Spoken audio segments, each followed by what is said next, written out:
Traditionally, a terrine is a tightly packed loaf of meat and fat, often game meat, similar to a pâté. However, these days vegetable terrines have become common, particularly at fine dining restaurants, as either one course in an elaborate degustation or as a beautiful plating element alongside fish, poultry, or other meat. Terrines can be extremely elaborate and technically difficult to produce cleanly, and often cooked to the point where the individual flavors have been welded together in the same way that the terrine itself is. What I like about this one is that you can be sure of getting good results the first time if you follow these directions, and it has an unusually fresh and vibrant flavor, certainly nothing like the traditional heavy, fatty terrines of old.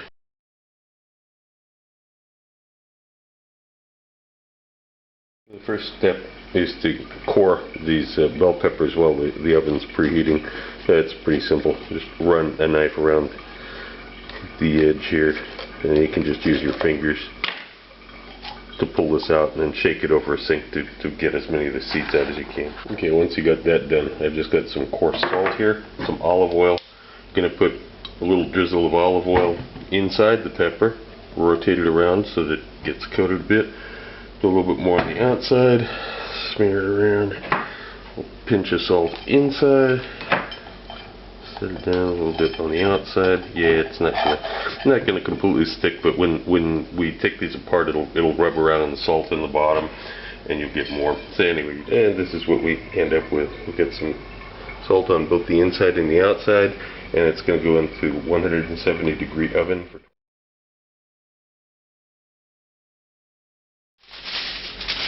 it's been 25 minutes. Taking it out, I'm going to wrap it loosely with foil and put it back in the oven for the remaining. And after 10 more minutes, take them out of the oven, but I'm going to actually leave the foil over the top of them to let them kind of steam there until they cool down all the way to room temperature. Just leave them there for an hour. After it's completely cooled down, take these out. You can just tear them with your fingers and brush out some of the seeds a little bit. And if you see some loose flaps of the skin that peel off easily, yeah, it's fine. Set them off to the side. You don't really need to peel these completely, but you know, sometimes you'll get parts that the edges of the skin that just come off easily. That's fine. You can remove those. They'll be slightly nicer to eat, but it's not a big deal either way. Make sure you get nice flat large pieces. That's what you want, and you put those in a container, start stacking them up, and we're going to come back to these later. These can be refrigerated until you're ready to use.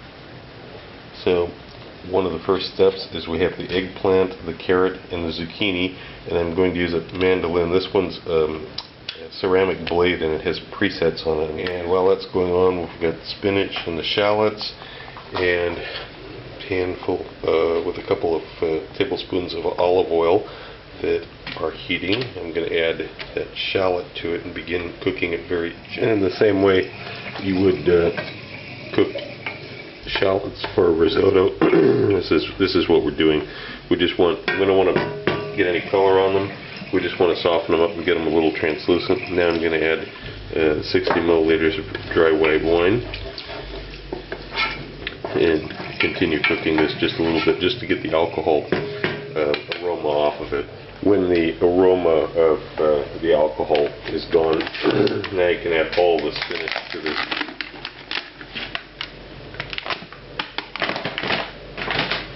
And this is just going to be cooked down. And it'll take a few minutes, and you'll see how 250 grams of spinach winds up being very, very little really. And in another pot here at the back, we've got boiling salted water. I'm going to put all of these thinly sliced carrots into that and begin the timer. As the spinach begins to cook down, I'm going to add a little freshly grated nutmeg to it.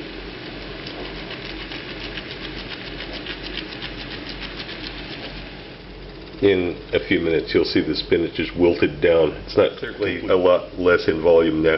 I moved the pan off the heat, and I'm going to put this in the food processor in just a minute. And it's been 8 minutes. So I'm going to transfer these carrots now to the ice bath. Spinach is in the food processor. Add a few twists of black pepper, some salt,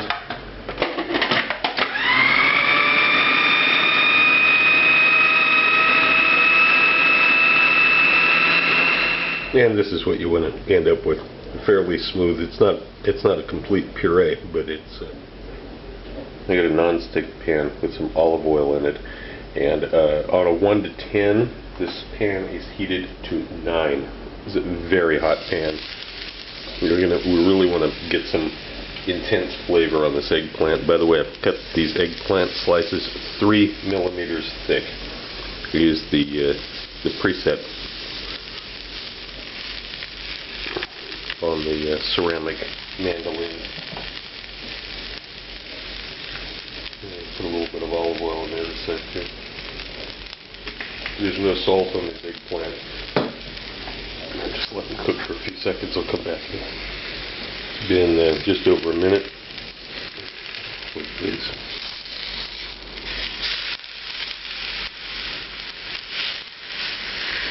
You don't want to burn them, but you want to get them real close to that point. I'm going to flip them again before we're done. Surface temperature, this pan's about 220 Celsius. Keeping an eye on the time, it's been 1 minute on the second side. Now I'm going to go back to the first side again.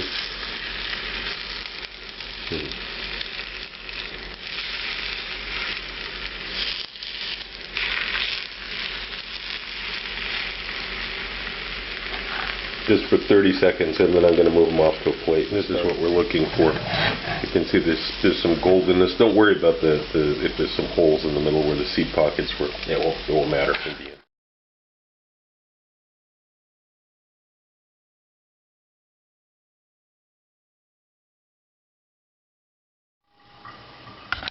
When it comes to the zucchini, you have one of the most difficult aspects of this recipe. You need to find zucchini that are quite long, even after the ends are trimmed off, and they don't have nasty seed pockets. This is a difficult balance to find in many shops, but this is critical to the recipe.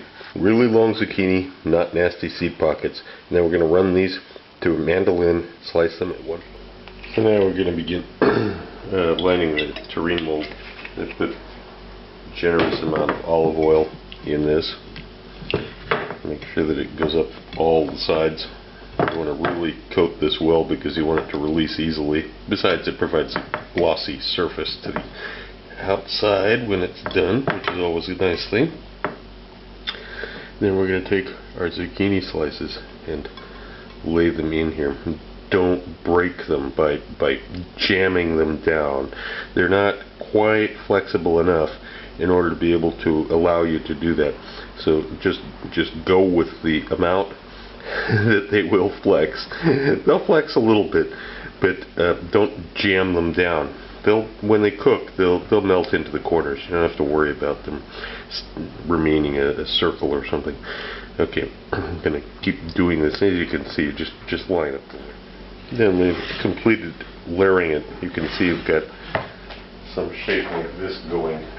The next step is those bell peppers. I'm going to put those in like this. The first layer of bell pepper, I should say. This. Couple's fine. You have to remember that the ends here are going to be waste. There's nothing you can do about them. Between the zucchini, everything else, the ends will not be usable. So this part and this part, it's not important. What's important is everything in between the two. Now, because the shape of these things needs some evening up, these bell peppers have like a concave shape, and that's going to screw up the rest of the layers unless we fill it up with something. And that's where the spinach comes in. So we're going to begin putting about half of the spinach into this center cavity of the bell pepper. Okay, when you're satisfied with that, I'm going to layer in the goat cheese slices, the first layer of goat cheese slices. Now again, this will help even things up because this will melt a little bit and it'll help provide a more even.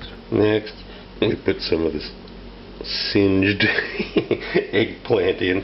It's not really singed, it's just nicely colored, and we're going to put about half of that in. If it overlaps, that's okay because it's pretty thin.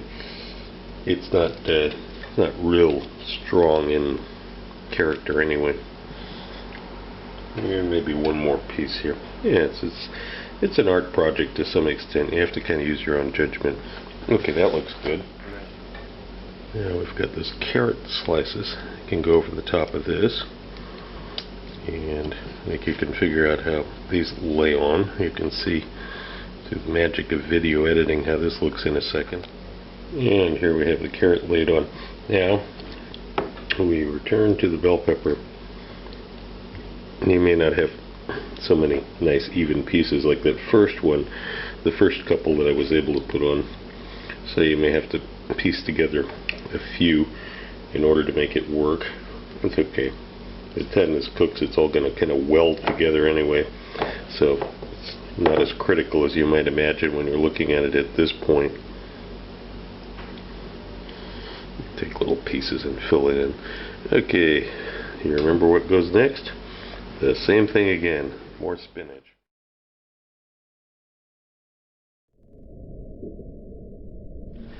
Okay, and over the top of that spinach we have more goat cheese, 2 more slices of the goat cheese.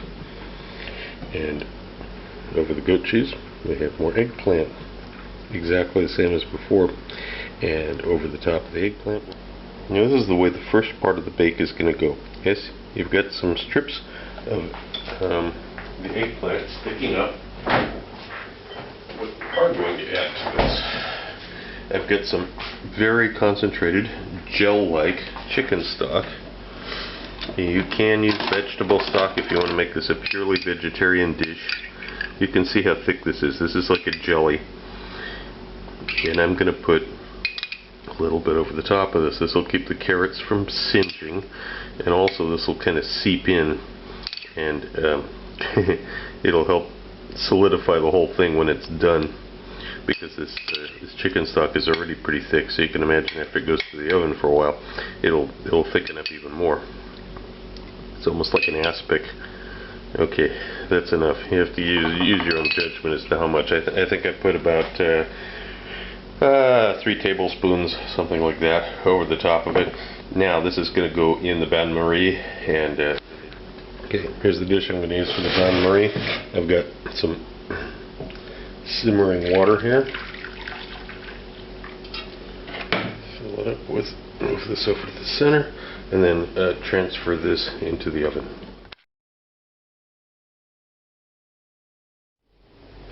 Okay, and here we are 40 minutes later. It just came out of the oven, and what I'm going to do is I'm going to fold down now these softened flaps from the zucchini while it's still warm, soft. This. And then I'm going to get it out of the water bath, put it on a counter, and let it cool down for about another 40-45 minutes. We have a lot of liquid in here now. That's okay. Don't worry about that. It's going to be fine in the end. Next, you cut a piece of parchment paper that's about the right size to fit on there. Put some olive oil on it. Put, of course, the oiled side down onto this Terrine, and then you get anything that's handy and just kind of push it down. Make sure that this is evenly distributed here underneath. And after you've got it all tamped down, now take a piece of foil just a little bit larger than this and put it on here, and then you can put some kind of weights on this, on top of this, push it down, and put it in the refrigerator overnight. And then maybe even a little bit longer than overnight is good, but certainly overnight.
Also look for my cocktail book, Cocktails of the South Pacific and Beyond, Advanced Mixology, available through Amazon online.